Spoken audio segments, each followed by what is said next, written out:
C'est quoi le boulot le plus chelou qui existe vraiment? J'ai passé 3 ans à me faire payer pour entrer dans des banques, en douce. Mais t'appelles pas la police, hein, c'était légal. J'étais ce qu'on appelle un testeur d'intrusion. Après mon service militaire, j'ai fait des études en cybersécurité, puis j'ai postulé à un job en pensant que c'était juste un taffiti classique. Pendant l'entretien, le mec en face, en costard, me sort: tu serais ok d'être arrêté pendant ton boulot? J'ai rigolé, pensant qu'il blaguait. Il blaguait pas du tout. Mon taf, c'était de tester la sécurité des banques, en m'y introduisant pour de vrai. Genre, entrer physiquement dans les zones interdites. La première semaine, on m'a filé un uniforme de faux agent d'entretien, des crochets pour ouvrir les serrures, et un sac rempli de matos bizarre. Mon formateur, Hugo, m'a expliqué les règles. Les banques nous payent pour repérer les failles avant que de vrais voleurs ne le fassent. Si j'arrivais à voler un fichier ou à brancher une clé USB, c'était la cata pour eux. Ma première mission, c'était une petite caisse locale à Toulouse. J'ai passé 2 jours à observer. Le vigile prenait toujours sa pause clope à 2h15 pile. C'était mon moment. Je me suis pointé déguisé en livreur de kebab, avec une fausse commande. J'ai foncé vers la porte de côté, là où les employés sortaient. Et là, je te jure, la porte était calée avec une cuillère en plastique. Une cuillère. Déjà ça, c'était un gros signal rouge. Je suis rentré, j'ai trouvé leur salle de pause, et là, des dossiers clients traînaient dans une armoire non verrouillée. Coordonnées, RIB, tout. J'ai pris 3 dossiers, j'ai pris des photos des tiroirs ouverts et je suis ressorti. Temps total à l'intérieur. 12 minutes. Le lendemain, j'appelle le directeur. Votre test de sécurité est terminé. Vous avez échoué. Il rigole, genre, impossible. Y a eu personne cette nuit. Je débarque avec les dossiers et les photos datées. Il est devenu tout pâle. Mais le plus fou, c'était 6 mois plus tard à Lyon. Une banque super chic m'a lancé un défi. Si tu passes nos capteurs de mouvement, on double ton cachet. Ils avaient installé un système IA super cher, censé repérer le moindre mouvement. Le directeur était trop sûr de lui. Il m'a parié que je pourrais même pas ramper dans leur hall sans déclencher l'alarme. Pari accepté. J'ai passé 4 nuits à ramper en combi noir, genre Morph Suite de ninja, à 3h du matin, sur du marbre froid. Le truc, c'était d'aller ultra lentement. Tellement lent que les capteurs me prenaient pour une ombre. J'ai mis 6 heures à traverser une seule pièce. La 4e nuit, j'arrive au bureau principal. Je branche ma clé USB. Fin de partie. Quand j'ai montré la vidéo, le directeur avait une tête de fantôme. Leur système à 1 million s'était fait avoir par un gars déguisé pour Halloween. Mais le pire, c'était à Marseille. Le directeur avait oublié de prévenir les flics du test. Je crochetais la porte arrière quand 2 agents me plaquent au sol.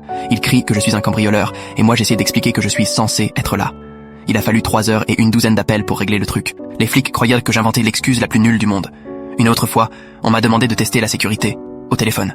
J'ai appelé la banque en me faisant passer pour le service informatique. J'ai pris une voix sérieuse et dit que je devais réinitialiser le mot de passe du directeur. La standardiste m'a tout donné en 5 minutes, juste parce que j'étais poli et que j'avais l'air pro. Le lendemain, j'ai débarqué avec ces mails imprimés. 3 personnes ont été virées direct. Après 3 ans, j'en pouvais plus. Je devenais trop bon pour mentir, me faufiler, penser comme un voleur. Trop de stress, un faux pas et j'étais en tôle pour de vrai, à expliquer un taf que personne ne comprend. Ma dernière mission, on voulait voir si les employés allaient filer des infos sensibles à un inconnu. J'ai mis un faux uniforme de technicien et j'ai dit que je devais vérifier les ordis. Ils m'ont laissé faire. Pire, ils m'ont aidé à me connecter. J'aurais pu tout voler. Quand j'ai démissionné, mon chef m'a demandé pourquoi. J'ai dit parce que je suis devenu trop doué pour m'introduire là où j'ai rien à faire. C'est à ce moment-là que tu sais, faut changer de vie.